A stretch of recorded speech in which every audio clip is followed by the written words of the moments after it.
How's everyone doing today? It's your boy JJ Domination, and today we're here with a list type of video. So basically this list is going to be about my top 10 non-NFL playoff teams that can make the playoffs in 2020, 2021. So basically what we're going to do, rank 10 teams in terms of the least likely to most likely to get into the playoffs next year.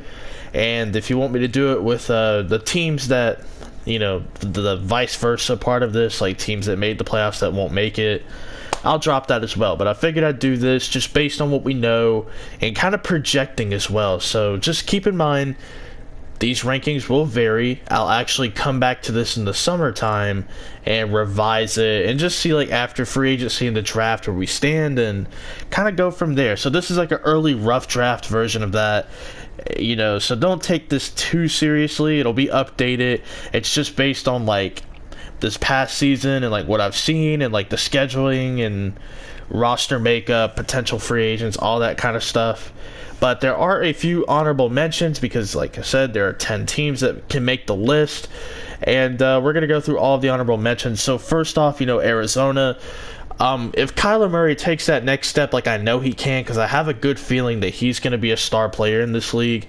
If he ends up taking that next step and Arizona does what they need to do in terms of bettering the defense and having another good draft, then this team could easily, like, do some good things. The thing that's really hindering their chances is how tough the NFC West is, which is why I did not put them on my official list. And then we go to the New York Jets. I really wanted to put the Jets on this list, obviously, but what ended up holding me back from them was, you know, number one, like, they do pick at number 11 overall. They could go with a receiver or something, but I think they'd want to go offensive line considering how deep the wide receiver class is. And, you know, I'm not going to project any trade-ups or anything, but really why they're here is because I think Miami could, with all those picks and all the resources in terms of cap space, have an opportunity to be better than the Jets. And I'm not saying they will be. I'm just saying they have an opportunity to be with all of their resources. You already have the Buffalo Bills, who have a ton of cap space themselves and was in the playoffs last year. And with the New England Patriots, you really can't count them out just yet, despite all of the news about Tom Brady and all the speculation about him not coming back. I think the Jets are on their way to being a good football team, but to me, the Dolphins have a chance to leapfrog them, and the Bills and Patriots are already in front of them. The next team on this list is the Jacksonville Jaguars. To me, I like Gardner Minshew. He's fine. I'm not going to hype him up, but he is cool. Cool story. A unique look. You know, if he were a pro wrestler, he'd be a solid mid-card guy. But, you know, you look at the Jaguars right here. They have a few things that they need to do, and they're kind of strapped when it comes to cap space. They do have a good draft pick, though, and who knows, if they can find a way to get off Nick Foles' contract, they could make something happen. But, you know, with the Colts, in my opinion, who could be getting better on the ups, Tennessee, if they just re-sign their team and run it back, they'll already be better than Jacksonville. And then the Houston Texans, you know, as long as Deshaun Watson continues to ball out, I don't see the Jaguars leapfrogging any of those teams just yet. So it's kind of similar to Arizona, where they are a good team, but because of everybody in their division, it's going to be hard for them to leapfrog their way into the conversation. And then the next team that we have is the Washington Redskins, who didn't make the cut. With them, you know, they have a long ways to go in terms of adding more talent to this team, but because they're getting a really good coach in Ron Rivera, that could help things a little bit. You have the number 2 overall pick. We assume this team will draft Chase Young if the Cincinnati Bengals do take Joe Burrow at quarterback. So you're getting a stud pass rusher, and from there you're going to have to figure out how to work out the money, you know, and like what we can do in terms of cap space and all that kind of stuff. Who can we bring in? How can we upgrade at what point? Because let's face it, I mean, Ron Rivera's a good coach, but you do need to better this roster. And then finally, the last team that just missed the cut was the Tampa Bay Buccaneers. Todd Bowles has done a great job with this defense in year one, but I think the main issue is quarterback. Like, are they going to bring back Jameis Winston, or are they going to draft a guy? Are they going to try to sign like a Phillip Rivers, which is being rumored because, of course, Phillip Rivers actually sold his house in San Diego and is living or buying a house in the Florida area, so the rumors have already sparked. But Todd Bowles, like I said, done a great job with this defense. Could add some more veteran pieces to help the young guys in the back end of that defense. You could look to shore up the offensive line, and then of course quarterback, but they just missed the cut, like barely. I almost put them at number 10, but now we can get started with the official list. At number 10, I have the Cleveland Browns, and you're probably thinking, JJ, they're very talented, they should be higher. I know, but I can't trust them. You know, last year everybody was on their Kool-Aid about, oh, they're gonna make the playoffs. They could be a Super Bowl contender. Everybody was on that wave. I wasn't, and I've been wanting the Browns to be good for several years now. But for me, what it came down to is just, yeah, they're a great roster. Their offensive line isn't good. Their secondary, they got playmakers, but who over there is on the back end to help Demarius Randall? And then Freddie Kitchens, kind of an unproven coach, and I don't know, man. I don't know. It was probably my greatest call. I'll be doing videos about that as well, like my greatest calls, my missed calls, all that kind of stuff. But Cleveland, I said it best, they could go 9-7. I projected them at 7-9, and they went 6-10. So they were just underwhelming. But because of all the talent they have, and who knows how Kevin Stefanski will do, this team could be good, maybe. You know, I give them an outside chance at number 10 to do so. Very talented. We'll see where they go from there. Good draft pick as well, picking at number 10 overall. Could go with a lot of different players right there. Maybe an offensive lineman, maybe at a safety. I know Joe Schobert is expected to be a free agent at middle linebacker. Maybe you know, have a mix-up in the linebacking core. But Cleveland's a talented team. I had to put them at number 10. And then at number 9, we got the Indianapolis Colts. Their ceiling isn't the highest compared to Cleveland, but I trust their organization a lot more. They have a good coach, Frank Reich. I like him as a coach. A good general manager. They have a ton of cap space as well. Will they spend it? That's a whole nother discussion. And this is a team that could be in the quarterback market based on all the rumors out there about the GM Chris Ballard being in love with, not literally in love, but really a fan of Utah State's quarterback Jordan Love, who, you know, when you look at his tape, there are a lot of things to like. That's something I've been doing recently, is trying to look at tape, because, you know, it is that time of year and my team's eliminated from the playoffs. What else am I going to do? I mean, what's the Pro Bowl anyway? But seriously, like, the Colts are a pretty good team. They just need to add more explosive playmakers to their offense. And then on defense, you know, maybe looking to adding a veteran secondary player, maybe adding another defensive lineman, because your two best edge rushers are over the age of 30, so it might be a good idea to do that. But of course, this team could look into quarterback. You know, Jacoby Brissett. I like Jacoby Brissett, but I think at this point, you know, based on the second half of the season, he looks like a really, really good backup, like an A-plus quality backup. But as a starter, like, he started out good, but the second half of the season was very underwhelming. But this is a team that could definitely be a playoff team. I mean, if the Titans aren't able to re-sign some of their players, all of a sudden the Colts could potentially leapfrog them, and then they'd be competing with the Texans for that AFC South. So it is something to keep in mind there. Number 8, you know, they were in Oakland, but now they're in Las Vegas, the Raiders. They just need to shore up that defense and add receiver help desperately for Derek Carr. Listen, I tried to say it, you know, during the off-season or whatever, around preseason, when we were reviewing teams you should use in franchise mode. Derek Carr is the definition of an average quarterback. I've been saying this for years now, mainly since the beginning of training camp, but I've been saying this really for about 2 years now. Derek Carr is the definition of average. You can win with Derek Carr, but you can't get to that next level with Derek Carr, if that makes sense. He's the measuring stick for what an average quarterback is. If you're better than him, you're above average. If you're around the same purgatory or a little bit worse, you're average. I mean, that's just where you are. Derek Carr is a good quarterback, not a great quarterback. that's just the way it is. But this team needs receiver help. They need to revamp their linebacker room. They need to add another piece to that secondary. You know, some of their offensive linemen are starting to get older, but they've done a good job with that this year. Maybe try to get another guard because, you know, Richie Incognito, I know he re-signed like a 2-year extension or something, or a 1-year extension, but how long is he really going to play? You know, something you got to keep in mind. But yeah, the Raiders definitely deserve to be up here. They almost went on a, you know, miracle run towards the end of the season, but they lost like 4 out of their last 6, which really hurt them. But they had a really good stretch of football where they were playing really good. At number 7, the Atlanta Falcons. Man, honestly, I wanted to put the Falcons higher, but I think what's holding them back is their lack of cap flexibility. Now, it is being rumored, of course, that they're going to do what they can to try to bring everyone back and try to clear up more cap space to make moves or whatever, restructure contracts, all that good stuff. But, you know, they have a couple of key free agents, one of them being Austin Hooper at tight end, the other being Devondre Campbell, who it's being rumored that they're going to do what they can to keep him.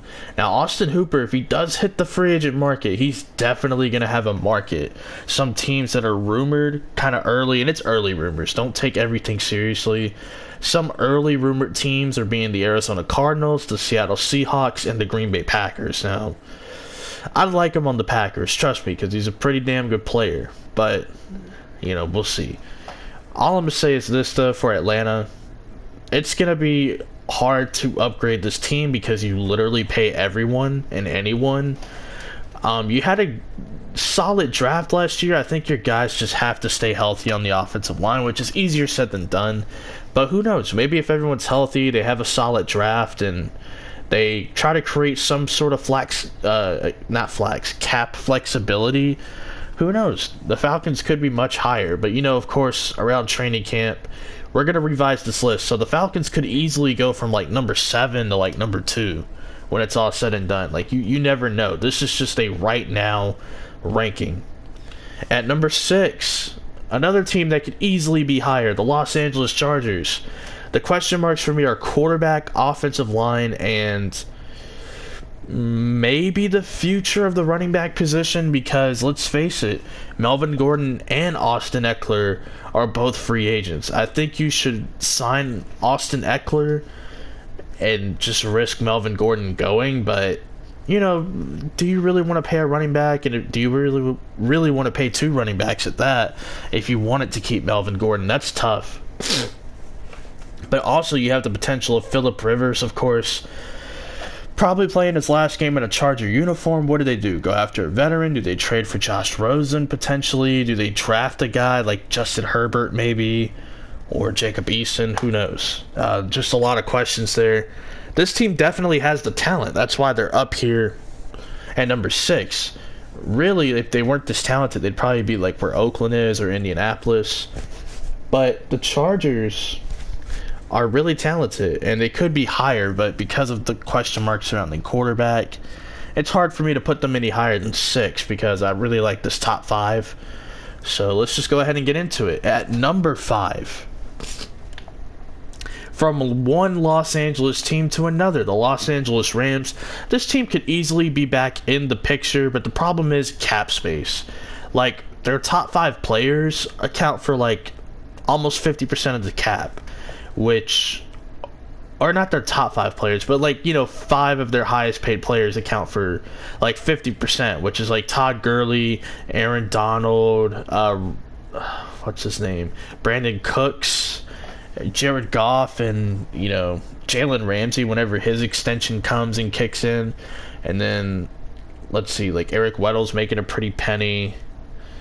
Nickel Roby-Coleman's going to be on the final year of his deal. This team has a lot of free agents. You look at like Dante Fowler, Michael Brockers, Corey Littleton. Like, this team has some key free agents, and they're going to have to tag one of them because it's going to be hard to bring all those guys back because you just don't have the cap flexibility right now. You're going to have to make some moves, make some roster cuts, make some unpopular choices, because since you paid Jared Goff, like, it's going to be hard to really maneuver around the cap space, and then you've traded like all your first round picks basically for the next couple of years.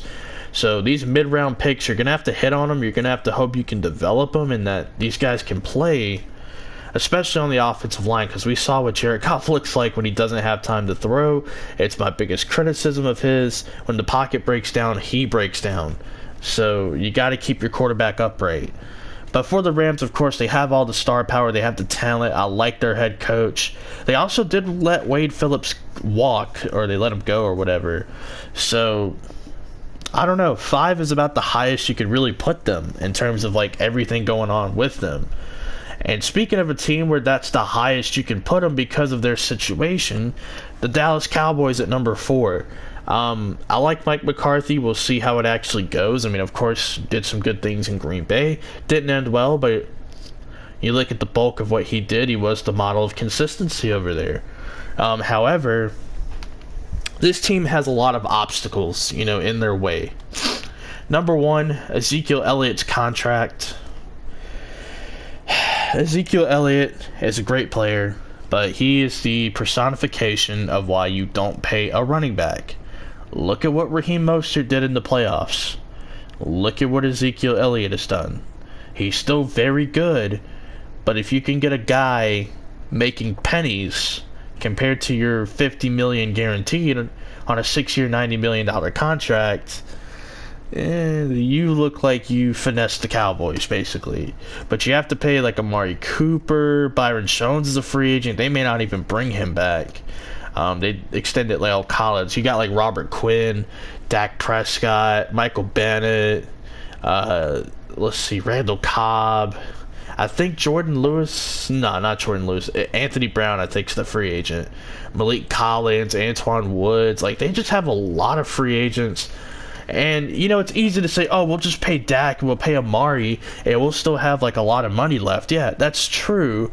But you have a ton of free agents and a ton of starting players hitting the market. And you have even key depth guys who are going to hit the market. So Dallas has their work cut out for them, but they're a talented enough team to win games with a better coach. And I do think Mike McCarthy is an upgrade over Jason Garrett, but this team has a lot of obstacles in their way. This is going to be a fun team to monitor in the offseason, but after the draft, I think we'll have a better understanding based on the roster makeup of the Cowboys. But for now, 4 is about the highest I can put them because they have a lot of work to do this offseason. Number 3. It pains me to say it. I hate this team. Not really. I don't hate them. I just strongly dislike them. The Chicago Bears. Now, with the Chicago Bears, they really just need a quarterback, don't they? They just need a quarterback. They keep trying to tell themselves that Mitchell Trubisky's the guy, and Ryan Pace said that Trubisky's going to be the starter next year. Personally, I think it's funny if it's true, but something tells me it's smoke and mirrors. They have to be scheming. They have to be thinking of a way to get someone else in that building. There's no way that can actually happen.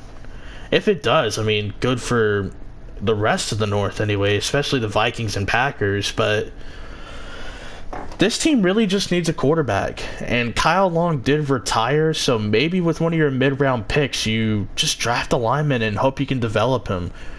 Or find a way to clear up some cap space and go after a guy like Joe Thuney from the New England Patriots, Like, there's ways to work around it, but this team really needs to get the quarterback position right, because Mitchell Trubisky just isn't good at football. And then also, you got, what's his name? You got Nick Kwiatkowski as a free agent. You got Danny Trevathan, who's also a free agent. One of those guys have to come back because you run a 3-4. You got to have 2 linebackers in the middle. One of them has to play next to Roquan Smith. My guess is Danny Trevathan hits the free agent market because he's the older guy. Hey, you almost signed with Green Bay a few years ago. You can come to Green Bay. We got a spot open for you, bud. But in all seriousness, this team just needs a quarterback, really, and they could be much better than what they were. Because, I mean, they went 8-8 with Mitch Trubisky.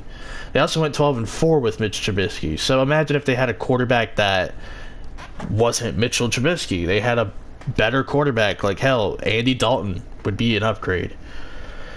Number 2, maybe a surprise to some, But the Denver Broncos. Denver is the number 2 team for me. They're just a really good veteran team with a defensive-minded coach in Vic Fangio, who, after the first month of the year, went 7-5 with this team. The defense played much better. I think Chris Harris is a free agent, or he may have gotten a 1-year extension. Can't remember, but they'll probably look to bring him back. Justin Simmons had a breakout year, a really good football player. They're going to have to bring him back because, you know, he balled out in a contract year. But just looking at this roster, you could definitely add some talent around Drew Lock especially. I mean, Noah Fant played well. Cortland Sutton played well, out of his mind, really. Maybe in the draft you look to add another receiver to play next to Drew Lock. And they're bringing in Pat Shurmur to be their offensive coordinator. We saw what he did in Minnesota with Case Keenum.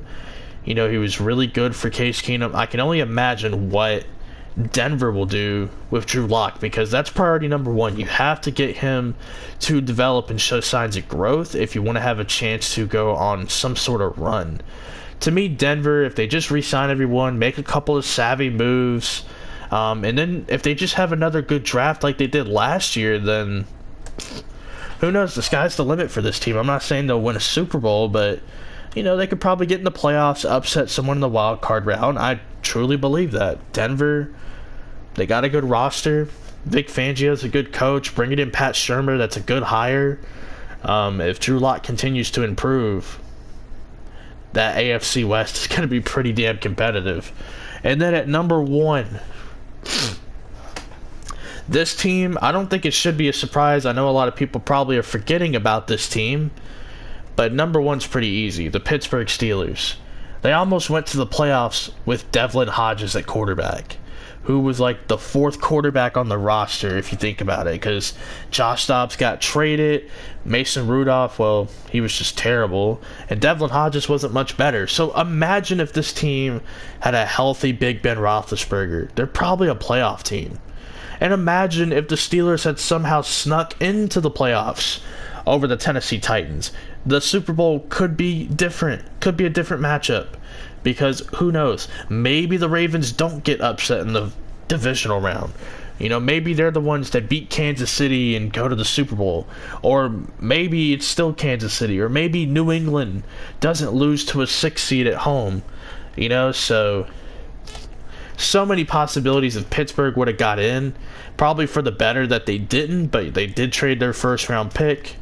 We saw this team trade up last year to get Devin Bush. Very good draft pick. He had a good season for Pittsburgh. But this team clearly just, they have to get healthy, make a couple of upgrades here and there, and just run it back, because their defense played well. Their offense just couldn't score points.